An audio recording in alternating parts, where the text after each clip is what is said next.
এখনই আপনাদের সামনে বক্তব্য দিতে আসবেন জনাব ডাক্তার অজিহুল কামার ফালাহি সাহাব, সাবেক সর্বভারতীয় সভাপতি ইসলামিক ইউথ ফেডারেশন। আমি তিনাকে স্টেজে আসার জন্য অনুরোধ করছি। ইনি assistant professor Tipu Sultan Unani medical college and hospital, Gulbarga, Karnataka. ইনাকে সম্মাননা প্রদান করার জন্য ডেকে নিব সংগঠনের রাজ্য সুরা সদস্য জনাব রফিকুল ইসলাম সাহেব মহাশয়কে। জনাব রফিকুল ইসলাম সাহেব মহাশয়কে অনুরোধ করা হচ্ছে আপনি জনাব ডক্টর অজিহুল কামার ফালাহি সাহেবকে সম্মাননা প্রদান করুন।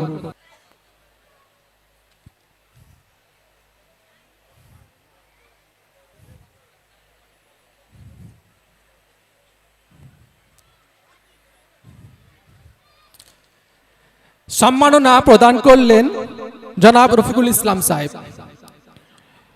আজকে যদি দেখি মুসলিমদের অবস্থা, তাহলে আমরা দেখব মুসলিমরা গড্ডালিকা প্রবাহে গা ভাসিয়ে দিয়েছে।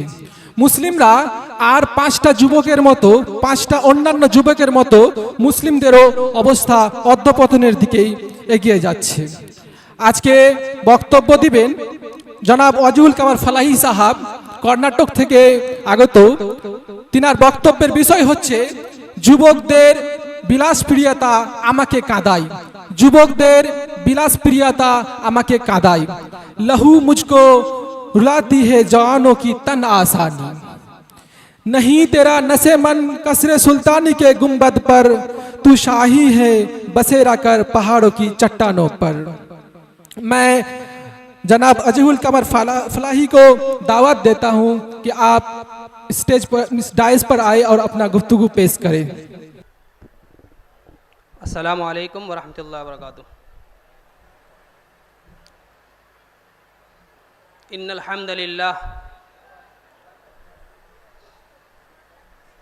हम्दलिल्लाह अहमदुहु व अस्तईनुहु व अस्तगफिरुहु व उमिनु बिही व ला अकफुरुहु व उआदि मन यकफुरुहु व अशहदु अल्ला इलाहा इल्लल्लाहु वहदहु ला शरीका लह व अशहदु अन्ना सय्यदना व मौलाना मुहम्मदन अब्दुहु व रसूलुहु। अम्मा बाद, क़ाल अल्लाहु तआला फ़िल क़ुरआनिल मजीद, इन्नहुम फ़ित्यतुन आमनु बिरब्बिहिम वज़िदनाहुम हुदा व रबतना अला क़ुलूबिहिम इज़ क़ामू फ़क़ालू रब्बुना रब्बुस समावाति वल अर्ज़ लन नदअु मिन दूनिही इलाहन लक़द क़ुलना इज़न शतता। मोहतरम हाज़रीन, आप लोग सुबह 9 बजे से लेकर के रात के 9 बजने वाले हैं, तकरीबन 12 घंटा होने को है और सुबह से बांग्ला ज़बान में सारी चीज़ें सुन रहे थे और आखिर में आपको उर्दू ज़बान में कुछ सुनने के लिए मजबूर किया जा रहा है। मैं कोशिश करूँगा कि आसान ज़बान में अपनी बात आपके सामने रखूँ ताकि आप उसको समझ सकें। पहले तो ये बताइए कि आप लोग सुनने के लिए तैयार हैं या नहीं हैं? लगता है 20-30% लोग तैयार हैं, बाकी लोग थक गए हैं तो वो जाने को तैयार हैं। चलिए मैं शुरू करता हूँ अपनी बात।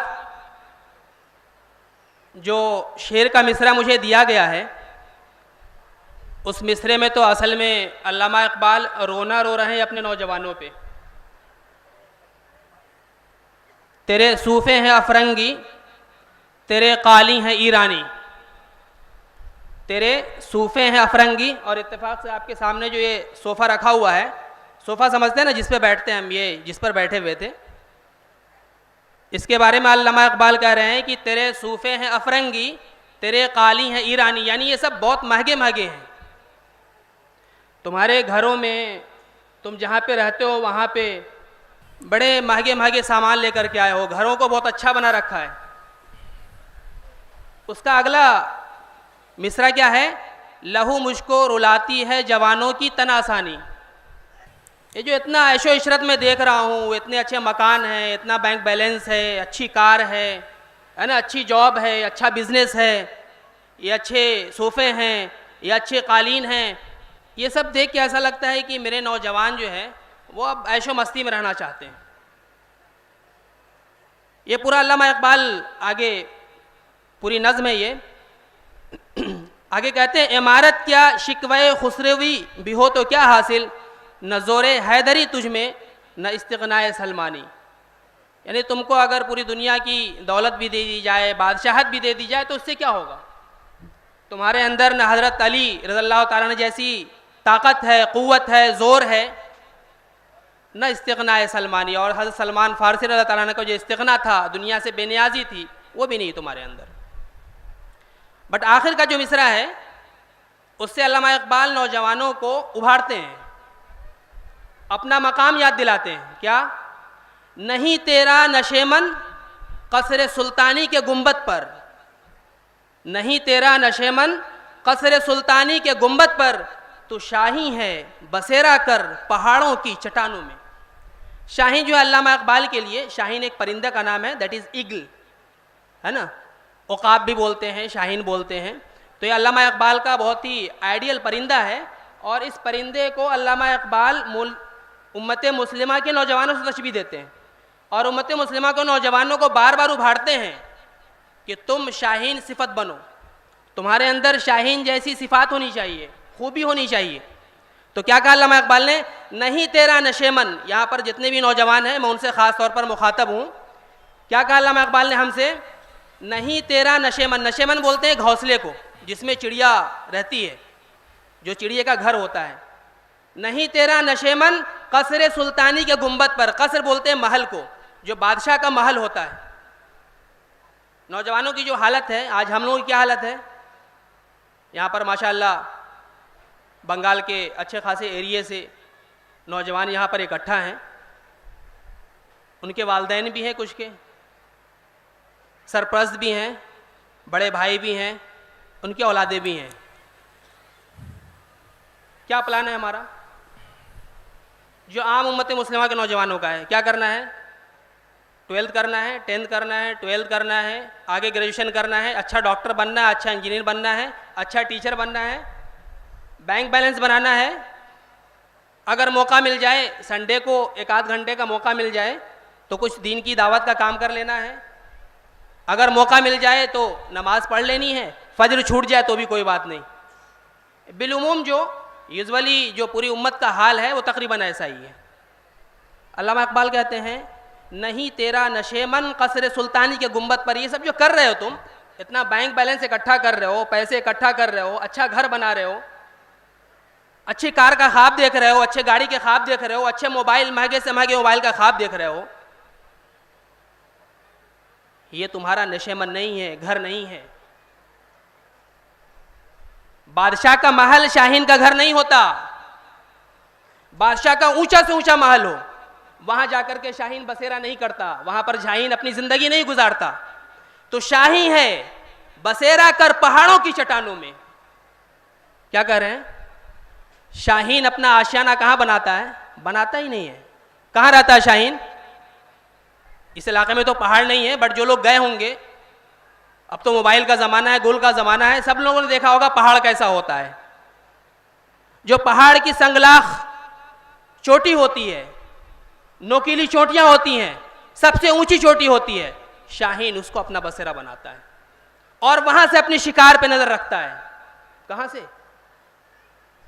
जो उस पूरे इलाके की सबसे बुलंदी होगी, सबसे ऊंचाई होगी, शाहीन वहां पर रहता है और वहां पर अपनी तेज निगाही से, उसकी निगाह इतनी तेज होती है कि अपने शिकार को एक बार के झपटे में अपना शिकार कर लेता है और अपनी ग़िज़ा वहां से हासिल करता है। उसकी निगाह बहुत तेज होती है, अपने इरादे का पक्का होता है, सुस्त और काहिल नहीं होता। तो लहू मुझको रुलाती है जवानों की तनासानी। हम लोग जो नौजवान हैं, हमारी कुछ अहमियत है क्या? अल्लाह के रसूल सल्लल्लाहु अलैहि वसल्लम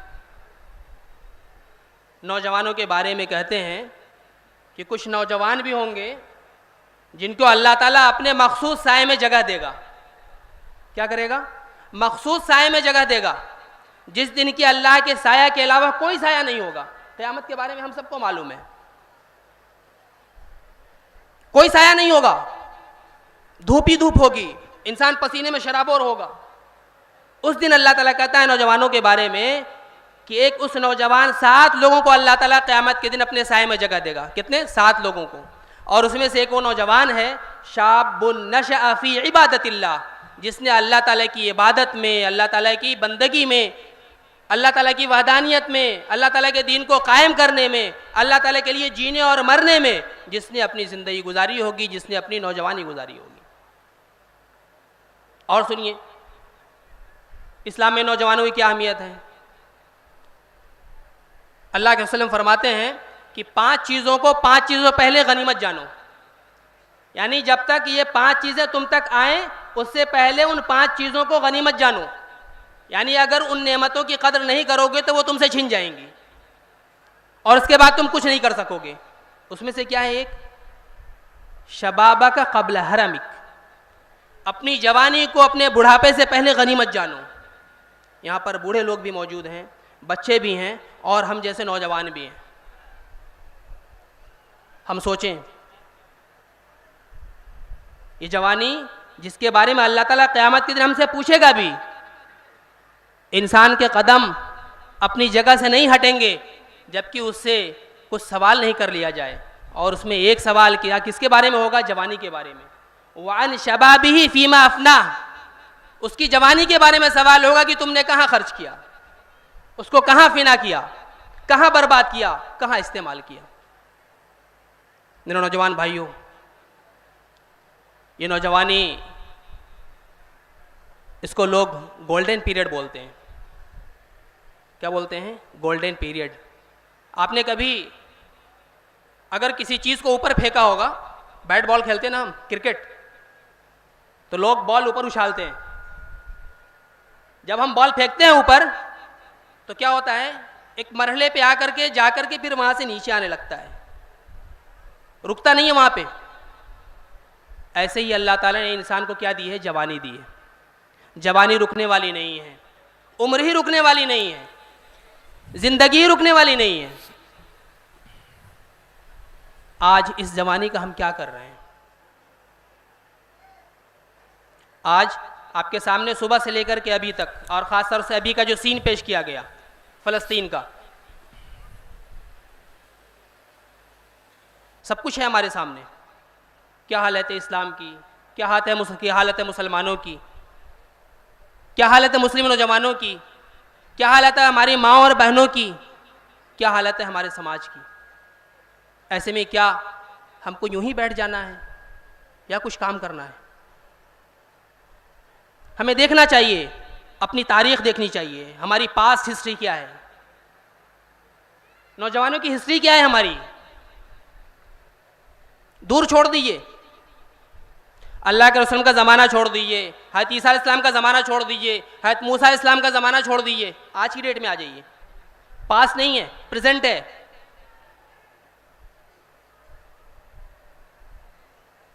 फिलिस्तीन में जो लोग कुर्बानियाँ दे रहे हैं, कौन है वो? सब लोग दे रहे हैं वैसे, बट जो लोग रेजिस्ट कर रहे हैं, जो लोग मुकाबला कर रहे हैं, जो लोग दुश्मनों को घात लगा करके हमला कर रहे हैं, कौन है वो? नौजवान है, मुस्लिम नौजवान है। ये तो दूर चले गए हम। अभी आपकी जो मगरबी बंगाल है, वेस्ट बंगाल या बंगाल बोलिए, यहाँ से नदी पार कीजिए तो दूसरी तरफ एक मुल्क है जिसका नाम क्या है? बांग्लादेश, है ना। वहाँ पर जो इनकलाब लेकर के आए, कौन लेकर के आए? किनका रोल था वहाँ पे? हम ही आप जैसे नौजवान थे ना, या वो कहीं और से आए हैं?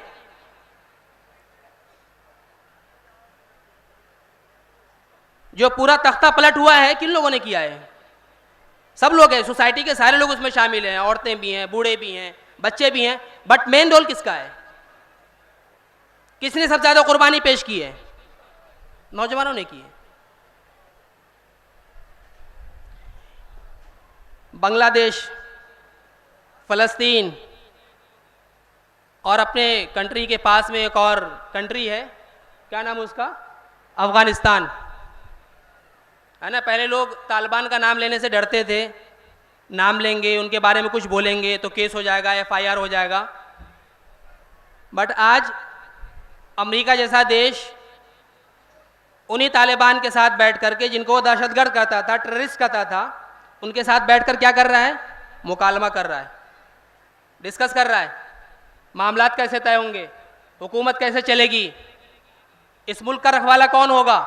ठीक वैसे ही जैसा बांग्लादेश के उन नौजवानों को जब तक कि वो तख्ता को नहीं पलट सके थे, जब तक कि वो इनकलाब को नहीं ला सके थे, जब तक कि वो रिवॉल्यूशन को नहीं ला सके थे प्रैक्टिकल में, तब तक उनको भी क्या कहा जा रहा था, टेररिस्ट कहा जा रहा था।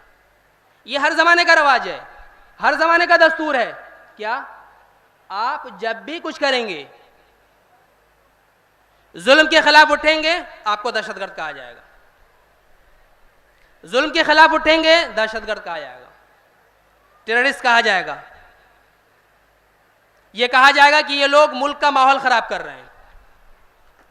और इस्लाम क्या सिखाता है, इस्लाम के अंदर एक पोटेंशियल है, वो चीज़ हमेशा से पाई जाती है और मुस्लिम नौजवानों के अंदर भी वो चीज़ पाई जाती है।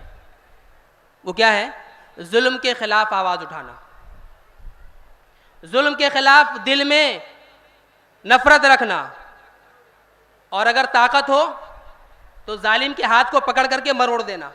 किसके अंदर है ये जो लोग इस्लाम को अपनाते हैं, जिनके दिल में ईमान होता है, उनके दिल में अल्लाह ताला कुदरती तौर से, फितरी तौर से रख देता है क्या, जुल्म के खिलाफ बगावत। जुल्म होगा, बर्दाश्त नहीं, वो घर में हो, वो स्कूल में हो, वो कॉलेज में हो, वो मुल्क में हो, वो दुनिया में हो, कहीं पे भी हो। आज फिलिस्तीन में हो रहा है जुल्म, खुद हमारे मुल्क में हो रहा है, होता आ रहा है। हमारे दिल में एक कराहियत है, नफरत है, बुग़्ज़ है उस जुल्म के खिलाफ, हम चाहते हैं कुछ करें। तो मेरे नौजवान दोस्तों, मैं कह रहा था कि माजी में दूर तक जाने की ज़रूरत ही नहीं है, वैसे पूरा माजी हमारा भरा पड़ा है। अल्लाह के रसूल के साथ जो लोग थे वो कौन थे, जिन लोगों ने साथ दिया अल्लाह के रसूल का, जिन लोगों ने जिहाद में साथ दिया, जिन लोगों ने गज़वात में साथ दिया, जिन लोगों ने हिजरत में साथ दिया, आगे आगे कौन थे, सब नौजवान थे, इल्ला माशाअल्लाह। पूरे सहाबा कराम की तारीख को उठा करके आप पढ़ेंगे, उनकी सीरत पढ़ेंगे, तो 2 सहाबी मिलते हैं जिनकी उम्र अल्लाह के रसूल से ज़्यादा थी। कितने, 2 सहाबी। हमने अपनी अहमियत को पहचाना नहीं है, मुस्लिम नौजवानों ने अपनी अहमियत को पहचाना नहीं, उन्होंने अपने पोटेंशियल को नहीं पहचाना कि उनके अंदर अल्लाह ताला ने क्या ताकत दी है। हम यहाँ पर जितने इकट्ठे हैं ना, अगर हमारे दिल में वाकई ईमान की वो ताकत आ जाए, वो जज्बा, वो हौसला, वो उलुल अज़्मी, वो पुख्ता इरादा, वो ताकत, वो क़ुव्वत, वो जाबाजी, वो सरफरोशी, काम करने का जज्बा, जुल्म के खिलाफ उठ खड़े होने का जज्बा, दीन इस्लाम को नाफिज करने का जज्बा, दुनिया में अमन व अमान को कायम करने का जज्बा, तो ये जो इतनी तादाद है ना, ये तादाद ही काफ़ी हो जाएगी। लेकिन हमारा काम क्या है, हमारा काम है सुन लेना, हम जैसे लोगों का काम है सुना देना। हम सुनाकर चले गए, आप सुनकर रह गए, कुल मिलाकर के हम लोग सुन्नी मुसलमान हो गए। सुन्नी मुसलमान बोलते हैं ना, सुन्नी शिया वाला नहीं, ये कान से सुनने वाला। यही वजह है बड़े बड़े प्रोग्राम होते हैं, आज का भी ये प्रोग्राम सुबह से चल रहा है। अगर हमने पुख्ता इरादा किया है कि हम अपनी ज़िंदगी में कुछ तब्दीली लाएंगे, हम अपने ख़ानदान में जाकर कुछ तब्दीली लाएंगे, हम अपनी सोसाइटी में कुछ तब्दीली लाएंगे, अपने अपने स्टेट में, अपने मुल्क में, इस दुनिया में कुछ तब्दीली लाएंगे, तो वो नौजवान भी हम ही की तरह हैं। वो अफ़गान तालिबान हो, वो बांग्लादेश के नौजवान हो, वो फ़लस्तीन के नौजवान हो, वो लबनान के नौजवान हो, ये सब कौन है? क्या अल्लाह ताला ने उनको अलग स्पेशली कुछ चीज़ें दे करके पाला है, पोसा है? उनकी तरबियत की है? नहीं। हमारे लिए आइडियल कौन है आज की डेट में? हमारे लिए आइडियल अब्दुल कलाम है, एपीजे अब्दुल कलाम। नहीं, बहुत बड़े साइंटिस्ट थे, दीन से उनको मतलब नहीं था। हमारे सामने आइडियल कौन है? एक मादा परस्त नौजवान हो, स्मार्ट सा नौजवान, अच्छी सी जॉब हो उसकी, जिसकी सैलरी 2-3 लाख रुपए हो, या अच्छा सा बिजनेस हो, करोड़ों का बिजनेस, अच्छा सा मकान हो। ये हमारे लिए आइडियल आज की। और उसी के लिए हम जितने लोग यहाँ पर बैठे हैं, उसमें से अक्सर लोग उसी के लिए क्या कर रहे हैं? स्ट्रगल कर रहे हैं, जिद्दोजहद, कोशिश, दौड़ भाग। किसके लिए? उस चीज़ को पाने के लिए, उस कसर सुल्तानी को पाने के लिए, बादशाह के महल को हासिल करने के लिए। हालांकि ये चीज़ क्या है? ये चीज़ हमारे नेचर में नहीं है, हमारी ये फितरत नहीं है। हमने अपनी फितरत को बदल लिया है, बदल रहे हैं। और यही वजह है कि जब इंसान अपनी फितरत को बदलता है तो अपनी मंजिल से दूर होता जाता है। हम अपनी मंजिल से दूर होते जा रहे हैं।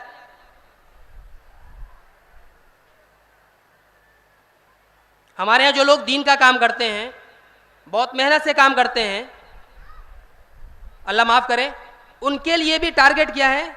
टारगेट ये है कि बच्चे को अच्छा से अच्छा एजुकेशन दे करके उसको सेटल करना है।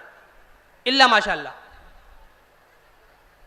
बहुत कम लोग मिलेंगे जिनका मकसद ये है कि नहीं, मैं अपने इस बच्चे को दीन की खिदमत के लिए वक्फ कर दूंगा। हाँ ठीक है, वो बच्चा पढ़ेगा भी, स्कूल जाएगा, कॉलेज जाएगा, वहाँ पे भी दीन का काम करेगा। हो सकता है वो जॉब करे, वहाँ भी दीन का काम करेगा। हो सकता है वो बिजनेस करे, वहाँ भी दीन का काम करेगा।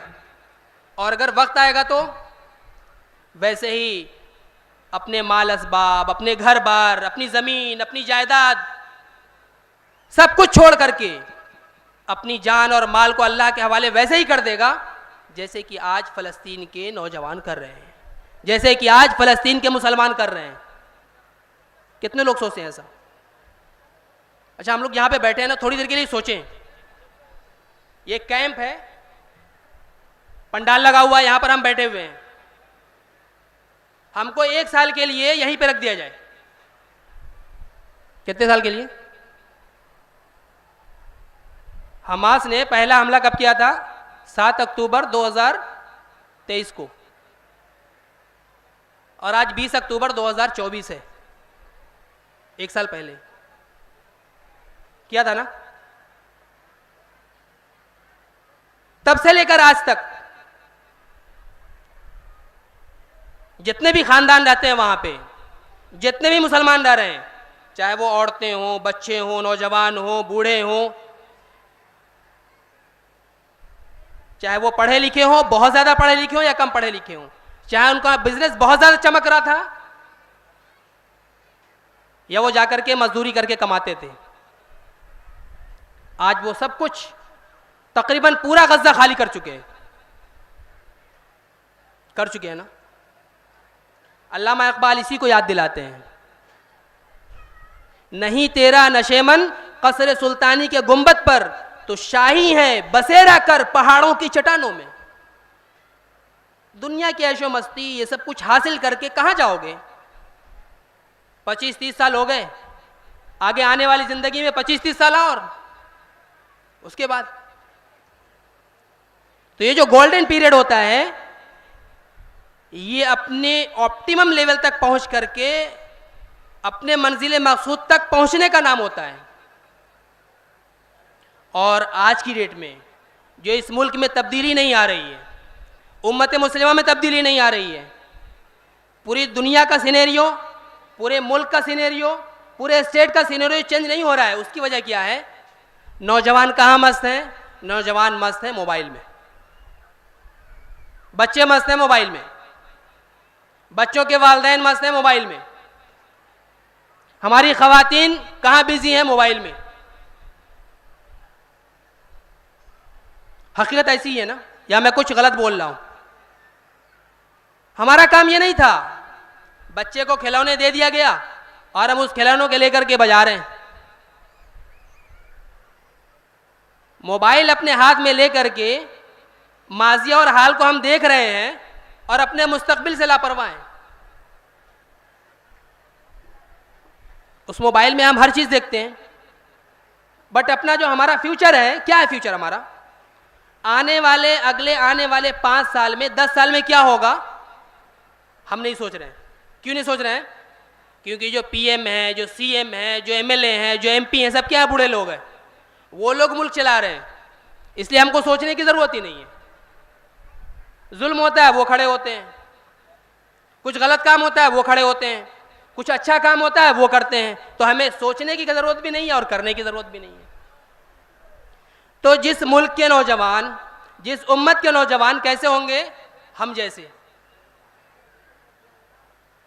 जिस उम्मत के नौजवान हम जैसे होंगे, जिस कौम के नौजवान हम जैसे होंगे, जो ये सोचेंगे कि जो बूढ़े लोग हैं, जो एजेड लोग हैं, जो 60-70 वाले हैं, जो 65-70 वाले हैं, वो हमें रहनुमाई करेंगे तब हम कुछ करेंगे। वो नौजवान कोई तब्दीली नहीं ला सकते, न इंडिविजुअल लेवल पे और न कलेक्टिव लेवल पे, न इनफरादी तौर पे और न इज्तिमाई तौर पे। उनकी ज़िंदगी वैसे ही गुजर जाएगी जैसे कि अभी तक 1947 से लेकर के अभी तक चली आ रही है, बल्कि और पहले से ले लीजिए, 1917 से ले लीजिए और पहले से ले लीजिए। तो क्या अल्लाह ताला ने हम लोगों को इसीलिए पैदा किया है कि हम खाएं, पिएं, सोएं और मर जाएं? हमारे सामने सब कुछ होता रहे और हम आंख बंद करके खामोश बैठे रहें। हमारे सामने सब कुछ होता रहे, बट हम देखें कि हमारी जॉब तो नहीं चली जाएगी, हमारा बिजनेस तो नहीं बैठ जाएगा, हमारा ख़ानदान तो तबाह नहीं हो जाएगा, हमारी ज़िंदगी तो नहीं चली जाएगी, हमने जो इतनी बड़ी कोठी बना रखी है, महल बना रखा है, वो तो नहीं टूट जाएगा। बुलडोज़र का ज़माना है आज का। तो क्या ऐसा सोचते हैं हम? क्या कर सकेंगे हम? अल्लाह ताला ने हमारे लिए कुरान में एक आइडियल पेश किया है। किसको? असहाबे कहफ को। इन्नहुम फित्यतुन आमनु बिरब्बिहिम वज़िदनाहुम हुदा। अल्लाह ताला ने कहा कि हम तुम्हारे सामने असहाबे कहफ का वाक़या बयान करेंगे। क्या कहा उनके बारे में? इन्नहुम फित्यतुन, ये क्या थे? नौजवान थे। आमनु बिरब्बिहिम, जो अपने रब पर ईमान लाए थे। वज़िदनाहुम हुदा, और हमने उनकी हिदायत में इजाफा कर दिया था। उनको हिदायत का रास्ता, पुख्ता रास्ता, अच्छा रास्ता, वाज़ेह रास्ता दिखा दिया था। और क्या था? वरबतना अला कुलूबिहिम इज़ क़ामू फ़क़ालू रब्बुना रब्बुस समावाति वल अर्ज़। उनको ले जाया गया था बादशाह के पास। ये क्या कहते थे? तौहीद, अल्लाह ताला एक है, हम उसके साथ किसी को शरीक नहीं करेंगे। उनको बादशाह के पास ले जाया गया। कितने थे? कुरान में आता है 5-7, है ना? उनकी तादाद कुत्ते के साथ लेकर के कितनी तादाद थी? हम यहां पर कितने हैं? इतनी कम तादाद, 10 से भी कम, है ना? 6 थे, 7वां कुत्ता था। उनको कहाँ ले जाया गया? बादशाह के सामने। हमें अगर आज की डेट में कटघरे में खड़ा कर दिया जाए जज के सामने कि तुम बोलो क्या बात बोलनी है, तो शायद हम डर जाएंगे कि अगर हम गलत बोले, वहीं पे पुलिस रहती है, हथकड़ी पहनाएगी, अंदर जेल में। अल्लाह ताला ने क्या कहा उनके बारे में? वरबतना अला कुलूबिहिम, हमने उनके दिलों को जमा दिया। इज़ क़ामू, जबकि वो खड़े हुए। फ़क़ालू, तो उन्होंने अललान कहा। किसके सामने? बादशाह के सामने, दरबारियों के सामने। क्या? रब्बुना रब्बुस समावाति वल अर्ज़, हमारा रब वही है जो आसमानों का और ज़मीन का रब है। लन नदअ मिन दूनी, हम उसके अलावा हरगिज़ किसी को नहीं पुकारेंगे। लक़द क़ुल्ना इज़न शतता, और अगर ऐसा कर दिया हमने तो हम हद से तजावुज़ कर जाएंगे, अल्लाह ताला की नाफरमानी कर जाएंगे, शिर्क कर जाएंगे, हमारा ठिकाना जहन्नम होगा। उनकी नीयत खालिस थी, इरादा में पुख्ता थे। दुनिया की ताकत से वो डरते नहीं थे, बातिल की ताकत उनके सामने कुछ नहीं थी, इसलिए वो खड़े हुए और डटे रहे और उन्हें ऐलान किया तौहीद का वहां पे। चुनांचे उनसे कहा गया फिर से कि सोच लो क्या कह रहे हो तुम। चुनांचा वो मशवरे के लिए चले जाते हैं, कहाँ? गार में, कि चलो चल करके मशवरा करेंगे, वहां देखेंगे। अल्लाह ताला ने बचाया उनको या नहीं बचाया? अल्लाह ताला पे इंसान जब तवक्कुल करता है, जब इंसान की नीयत खालिस होती है, जब एक मोमिन अल्लाह ताला पे पूरा भरोसा करके उठता है कि अल्लाह का काम है, हम करके रहेंगे, चाहे इसके लिए हमें अपनी जान की बाजी लगानी पड़े, चाहे माल का सौदा करना पड़े, चाहे घर बार छोड़ना पड़े, चाहे सब कुछ कुर्बान करना पड़े, तो अल्लाह ताला उसकी मदद करता है। असहाबे कहफ की मदद की अल्लाह ताला ने, तादाद ज्यादा नहीं थी। हमें उन नौजवानों को अपना आइडियल बनाना चाहिए। अगर हमने उन नौजवानों को अपना आइडियल नहीं बनाया तो हमारी हालत कुछ ज़्यादा बेहतर होने वाली नहीं है।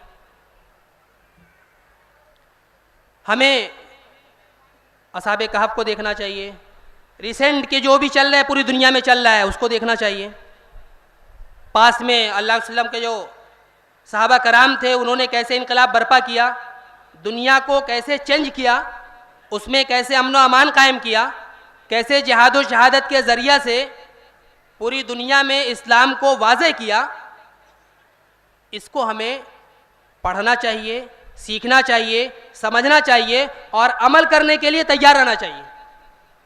इसके लिए कुछ चीज़ें करनी पड़ेंगी हमको। क्या क्या करना चाहिए?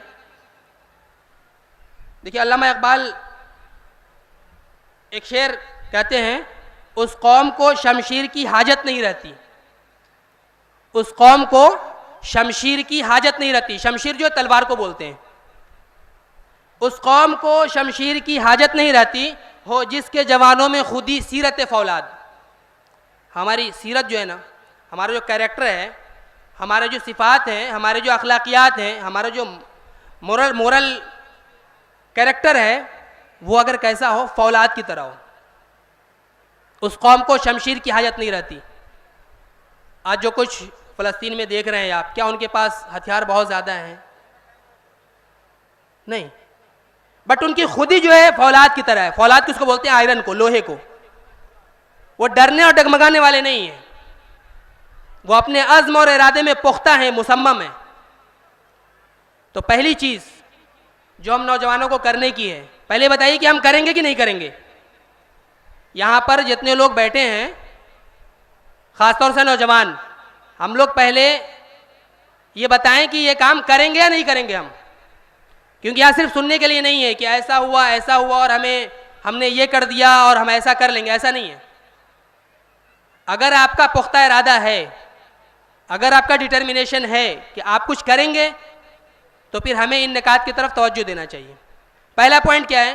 पहला पॉइंट ये है कि हमें अपने ईमान को मजबूत करना चाहिए। आज ईमान का नाम अकीदा को दे दिया गया है ना, अकीदा बोलते हैं। थोड़ा सा फ़र्क है, उस पर कभी बाद में अगर मौका मिलेगा गुफ्तगू करूँगा।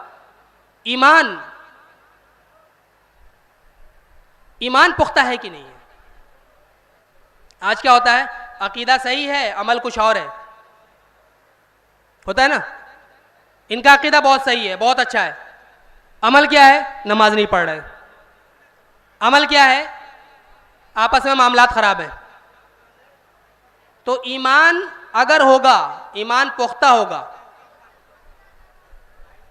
तो इंसान का अमल भी सही होगा, अमल साले उससे निकलेगा, अमल साले करेगा वो। तो पहली चीज़ जिस पे हमें फोकस करना है वो क्या है? ईमान की मजबूती। और ईमान कैसे मजबूत होता है? तवक्कुल से, अल्लाह ताला पे भरोसा। अल्लाह ताला ने जितनी ज़िंदगी लिख दी है उतनी ही मिलेगी, न एक सेकंड कम न एक सेकंड ज़्यादा। अल्लाह ताला ने जितना रिज़्क़ लिख दिया है उतना ही मिलेगा, न 1 ग्राम ज़्यादा न 1 ग्राम कम। तवक्कुल होना चाहिए, सब्र। दीन का काम हम करेंगे, आजमाइश आएगी, और दीन का हम काम करें, आजमाइश नहीं आए, दीन का काम ही नहीं है। अल्लाह के रसूल से सहाबा कराम से अच्छा दीन का काम किसी ने नहीं किया, है ना, अगर हम वहाँ से लेकर के अभी तक की हिस्ट्री देखें।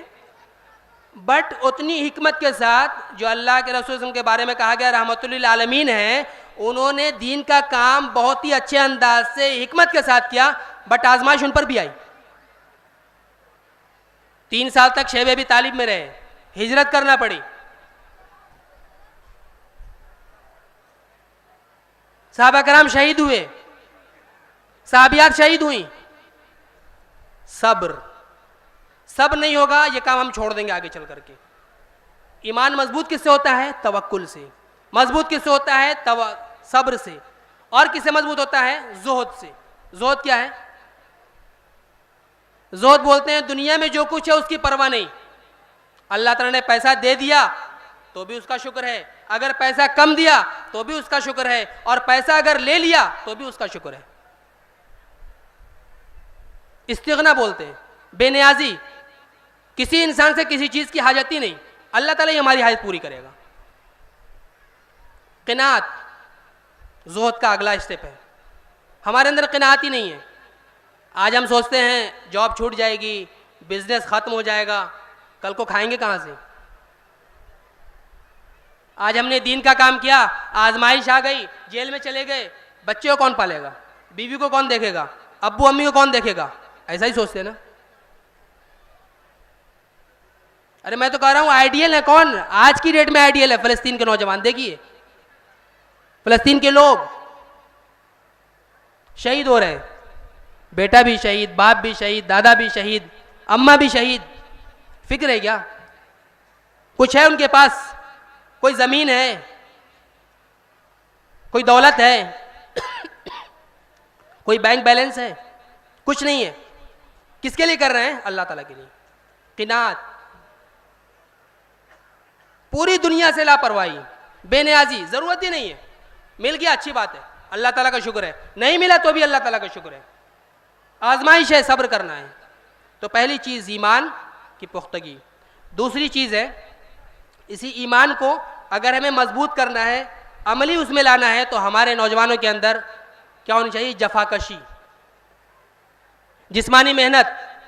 हम लोग क्या हो गए आज, अगर कह दिया जाए 1 किलोमीटर दौड़ना है, 1 किलोमीटर दौड़ना है, 2 किलोमीटर दौड़ना है, फसाद हो गया, उसका मुकाबला करना है, हम में से कितने लोग रेडी होंगे उसके लिए? कितने लोग? 2, 4, 5 किलोमीटर कौन दौड़ सकता है? लाठी चलाते थे ना पहले के ज़माने में, यहाँ पर कुछ बूढ़े लोग होंगे जो लाठी चलाना भी जानते होंगे। अभी नौजवानों से पूछ दिया जाए, कुछ नहीं। क्या है हम? ब्रायलर जानते ना, ब्रायलर मुर्गी, चिकन जो हम खाते हैं, हमें क्या बना दिया गया है? चिकन। अगर उड़ाया जाए तो उड़ भी नहीं सकते, किसी काम के नहीं हम। हालांकि सबसे ज्यादा काम के कौन है? हम ही हैं। तो अल्लामा इकबाल ने जो हमारे हालत पर, हमारी हालत पर जो रोना रोया है, लहू मुश्को रुलाती है जवानों की तनासानी। यानी जब मैं देखता हूं कि नौजवान ऐशो इसरत में मस्त हैं, उनके मुस्तकबिल की फिक्र ही नहीं, उम्मत मुस्लिमा की फिक्र ही नहीं, इस्लाम की फिक्र ही नहीं, मुस्लिम माँ और बहनों की फिक्र ही नहीं, मुस्लिम दुनिया पे कब्जा हुआ चला जा रहा है, उसकी कोई फिक्र ही नहीं। तो क्या कहते हैं अल्लामा इकबाल? लहू मुझको रुलाती है, मैं खून के आंसू रोता हूं। बट हकीकत किससे पहचानी है? हकीकत क्या बताई है? नहीं तेरा नशेमन कसर सुल्तानी के गुंबद पर, तो शाही है बसेरा कर पहाड़ों की चट्टानों में। शाहीन जो होता है ना, बहुत जफाकश होता है, बहुत बड़ा परिंदा नहीं होता, बहुत छोटा परिंदा होता है, बट वो अपने से 3 गुना 4 गुना बड़े जानवर का शिकार कर लेता है। क्यों? क्योंकि उसके अंदर पुख्ता इरादा होता है, मैं ये काम करने के लिए उठा हूं, करके रहूंगा। तो दूसरी चीज क्या है? जफाकशी, जिस्मानी मेहनत। आज हमारे पास दीन के जितने लोग भी काम कर रहे हैं, जितनी जमातें काम कर रही हैं, सब के सब किस पे फोकस करते हैं? दर्स कुरान, दर्स हदीस, है ना, दीन की बात बताना, मस्जिद में नमाज का सिस्टम है, कुरान पढ़ने का सिस्टम है हमारा। बट अगर फिजिकल एक्टिविटी की बात करें, कुछ नहीं। मुस्लिम जवान ऐसे नहीं होते। अल मुमिनुल क़विय्यु खैरुम मिनल मुमिनिज़ ज़ईफ़। जो ताकतवर मोमिन है वो किससे बेहतर है? कमज़ोर मोमिन से। हमें ताकतवर बनना है। खाने में क्या खा रहे हैं हम? चिप्स, बर्गर, पिज़्ज़ा, वो क्या नमकीन आता है, कौन कौन से बिस्किट आते हैं, है ना, वो क्या जूस आता है, सब के हम आदी हो गए हैं। और हमारे बच्चों को तो पूछिए ही मत। सेहत हमारी ख़त्म है। अभी हमारी एज 25-30 साल नहीं हुई, कमर दर्द है, हड्डियों में दर्द है, नींद नहीं आ रही है। ऐसे नौजवान होते हैं, मुस्लिम नौजवान, मतलब ही नहीं है। मुस्लिम नौजवान कैसे होते हैं? अच्छा खाते हैं और अच्छा जिस्म बनाते हैं। अच्छा जिस्म इसलिए नहीं बनाते हैं कि दूसरों पे जुल्म करें, अच्छा जिस्म इसलिए बनाते हैं कि जुल्म को रोकेंगे, और अगर ज़रूरत पड़ेगी तो इस अच्छे बने हुए जिस्म को अल्लाह की राह में कुर्बान करेंगे। तो दूसरी चीज़ जिस पे हमें फोकस करना है वो क्या है? अपने जिस्म को अच्छा बनाना है, सेहत का ख्याल रखना है, ऐसी चीज़ें जो हमारी सेहत को नुकसान पहुंचा रही हैं उनसे दूर रहना है। तीसरी चीज़ तालीम। तालीम हम हासिल कर रहे हैं, कॉलेज जाते हैं, स्कूल जाते हैं, अपने बच्चों को पढ़ाते हैं, बट वो जो तालीम है वो हमें क्या बना रहा है? नौकर बना रहा है। क्या बना रहा है? नौकर, जॉब होल्डर। इसको करने के बाद हमें जॉब मिलेगी।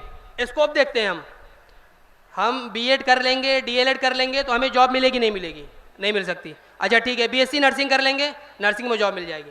अच्छा नहीं, इसमें भी अभी आजकल सिचुएशन है, इंजीनियरिंग कर लेंगे, हाँ वहाँ जॉब मिलेगी। कौन होते हैं हमारे यहाँ? Career counsellor. कौन होते हैं? Career counsellor. स्कोप देखते हैं, किस चीज़ में जाएंगे हम तो हमें अच्छी जॉब मिलेगी, अच्छा पैसा मिलेगा। हम किसके लिए तैयार हो रहे हैं? नौकर बनने के लिए। तो ये तालीम जो है ये मेकाले का दिया हुआ है, जिसको लॉर्ड मेकाले बोलते हैं। उसने किस लिए इस मुल्क में इसको नाफिज किया था, इस निज़ाम तालीम को? ताकि हुकूमत जो चल रही है आज की डेट में भी हम गौर करें, जो हुकूमत चल रही है उसका जो पूरा सिस्टम बना हुआ है, एजुकेशन सिस्टम है, एडमिनिस्ट्रेशन का सिस्टम है, उसमें कौन लोग काम कर रहे हैं? जो यहाँ की तालीम से फारिग हैं, जो यहाँ से पढ़ करके निकल रहे हैं। और हम भी वही काम करने जा रहे हैं। कौन? मुस्लिम नौजवान। वो नौजवान जो दावा करते हैं कि इस्लाम के लिए हम अपना सब कुछ लुटाने वाले हैं, हम इस्लाम के लिए अगर ज़रूरत पड़ेगी सब कुछ निछावर कर देंगे। हम भी किस लिए पढ़ रहे हैं? उसी के लिए। मेरे कहने का मतलब ये नहीं है कि हम स्कूल नहीं जाएं, कॉलेज नहीं जाएं, हम जाएं, बट अगर हम तवज्जो देंगे इस पे कि हम जो तालीम हासिल कर रहे हैं उसका क्या फ़ायदा है, क्या नुकसान है, और इससे हम उम्मत को क्या फ़ायदा पहुंचाएंगे, तो उस तालीम से हम फ्यूचर में फ़ायदा पहुंचा सकते हैं। और नहीं तो हम भी वैसे ही नौकर बने रहेंगे जैसे आज की डेट तक उम्मत मुस्लिमा हिंद का मामला चला आता रहा है। तीसरी चीज़ है तरबियत। इस तालीम को हम सही कर लेंगे तो तरबियत ऑटोमेटिकली हमारी सही हो जाएगी। हम देखें हमारे अखलाक किरदार कैसे हैं, बुराइयां हमारे अंदर कितनी हैं, अच्छाइयाँ कितनी हैं। और हम अगर पुख्ता इरादा कर लें कि बुराइयां को हम ख़त्म कर देंगे, उनकी अपनी ज़िंदगी से निकाल देंगे, तो यकीनन हम उन्हें निकाल देंगे, क्योंकि पुख्ता इरादा जो होता है वो नौजवानों का ही होता है। तो हम देखें कि बुराइयां क्या है, उसको कैसे ख़त्म करना है, और अच्छाइयाँ कैसी हैं, उनको हमें कैसे और आगे बढ़ाना है। फिर समाजी काम में हमको बिज़ी होना है, सोशल वर्क। हम लापरवाह रहते हैं, समाज में कुछ भी हो रहा है, कुछ भी खराबी आ रही है, उससे कोई मतलब नहीं, कोई अच्छाई लाना चाह रहा है, हमें उससे मतलब नहीं। तो सोशल वर्क में हमें आकर के एक्टिवली रोल प्ले करना होगा, तब जाकर के समाज को लगेगा कि ये हमारे काम के हैं और समाज हमसे फ़ायदा उठाएगा।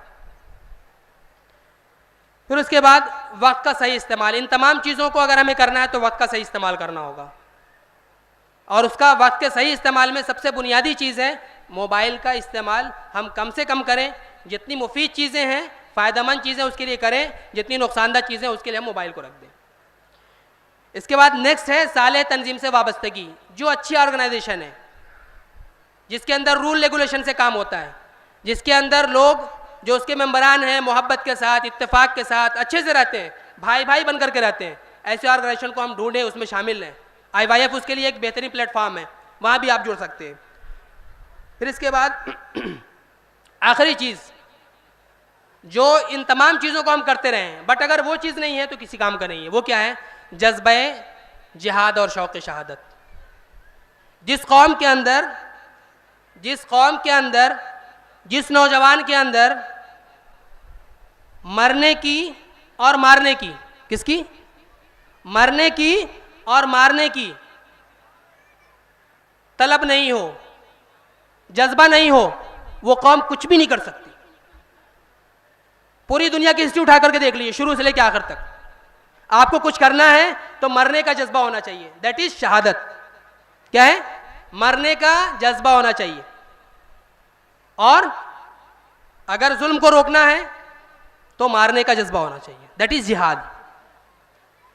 तो अगर जिहाद का जज्बा नहीं है, शहादत का शौक नहीं है, तो हम किसी काम के नहीं हैं। ये सारा काम हमारा बेकार है। जैसे ही उसका मौका आएगा वैसे ही हम भाग जाएंगे। शहादत है मतलूब व मकसूद मोमिन, शहादत है मतलूब व मकसूद मोमिन, न माले गनीमत न किश्वर कुशाई। असल मकसूद क्या है? अल्लाह ताला खुश हो जाए। यहया सिनवार को देखा होगा, किसको? यहया सिनवार की वीडियो देखी होगी तकरीबन आप तमाम लोगों ने, देखी है ना? क्या करते हैं आखिरी वक्त तक? शहादत के लिए तैयार हैं, बट अगर मौका मिल रहा है तो वो छड़ी भी उनके हाथ से निकल जाती है। तो ये जज्बा अगर हमारे अंदर नहीं है तो हम किसी के लिए भी लायक नहीं है, ना मुस्लिम उम्मा के लिए लायक है, ना हम इस मुल्क के लिए लायक हैं। तो जज्बा जिहाद, शौक़ शहादत, ये बहुत ही इंपॉर्टेंट पॉइंट है। अगर हम सारे काम करते रहें, हमारे अंदर ये चीज़ नहीं हो, तो हम किसी काम के नहीं हैं। तो आखिर में मैं अपनी बात अल्लामा इकबाल के एक इनकलाबी शेर से ख़त्म करता हूँ। जलाले आतिशो बरक़े सहाब पैदा कर। अल्लामा इकबाल क्या कहते हैं नौजवानों से? जलाले आतिश, आतिश बोलते हैं आग को। आग जब जलती है तो कैसा होता है? एक जलाल होता है, इंसानों को डर लगता है। तो क्या कहते हैं? जलाले आतिश व बरक़े सहाब पैदा कर। बिजली चमकती है ना ऊपर, आवाज़ आती है बहुत तेज़ कि इंसान क्या होता है? डर जाता है। अल्लामा इकबाल नौजवानों से कहते हैं कि ऐसा जलाल पैदा कर, बिजली की ऐसी चमक पैदा कर। जलाल आतिशो बरक़े सहाब पैदा कर, अजल भी कांप उठे वो शबाब पैदा कर। अजल बोलते हैं ज़माने को। ऐसी जवानी बनाओ, ऐसे जवान बनो कि ज़माना कांप जाए तुम्हारी हरकतों से, तुम्हारे काम से, तुम्हारे अमल से। और क्या बोलते हैं आगे? तो इनकलाब की आमद का इंतज़ार न कर। रिवॉल्यूशन का इंतज़ार मत करो कि इनकलाब आएगा, तब्दीली आएगी, ज़माना बदलेगा, नहीं। तो इनकलाब की आमद का इंतज़ार न कर, जो हो सके तो खुद ही इनकलाब पैदा कर। तो इनकलाब हमें खुद पैदा करना है। अल्लामा इकबाल इसी की दावत दे रहे हैं। अल्लाह ताला से दुआ है कि अल्लाह ताला हम सब को अपनी जवानी की हिफाजत करने की तौफीक अता फरमाए। इस जवानी को, जो ज़िंदगी का एक अच्छा गोल्डन पीरियड है, इसको और अपनी पूरी ज़िंदगी को इस्लाम की राह में लुटाने की तौफीक अता फरमाए। और अल्लाह ताला हमारे आमाल सालिहा को कबूल फरमाए, गुनाहों से दूर फरमाए। आमीन। व आखिर दावाना अल्हम्दुलिल्लाह रब्बिल आलमीन।